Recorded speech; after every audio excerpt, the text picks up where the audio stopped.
নমস্কার, গুরু কৃপাই কেবলম।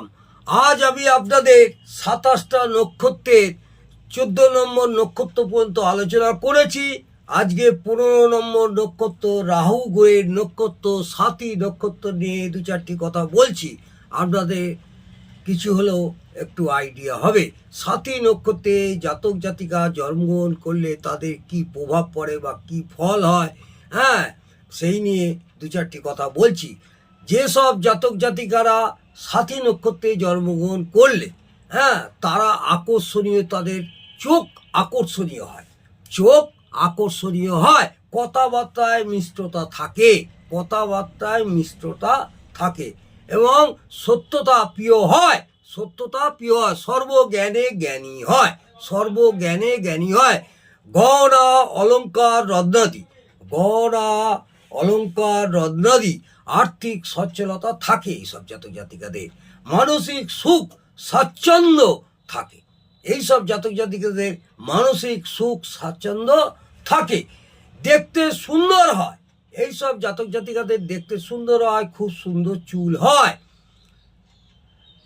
লোম যুক্ত শরীর হয়। মোকথা শরীরে হাতে পায়ে একটু লোম যুক্ত থাকে, শারীরিক গঠনটা খুব সুন্দর হয়। যারা সাথী নক্ষত্রের জাতক জাতিকা তাদের শারীরিক গঠনটাও খুব সুন্দর হয়। আত্মীয় স্বজনদের সঙ্গে সুমধুর সম্পর্ক থাকে। এইসব জাতক জাতিকাদের আত্মীয় স্বজনদের সঙ্গে একটা সুমধুর সম্পর্ক থাকে। কৃষিকার্য বা বৃক্ষরোপণ পছন্দ করে।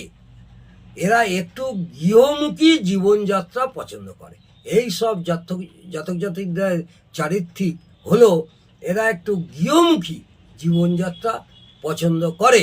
অর্থাৎ 27টা নক্ষত্রের 15 নম্বর নক্ষত্র সাথী নক্ষত্র রাহু গ্রহের নক্ষত্রে জাতক জাতিকাদের তাদের চারিত্রিক এবং তাদের কি ফল হয় সেই নিয়ে দু চারটি কথা বললাম।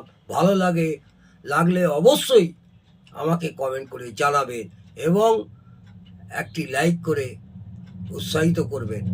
আজকে আমি 15 নম্বর নক্ষত্র সাথী নক্ষত্র নিয়ে আলোচনা করলাম।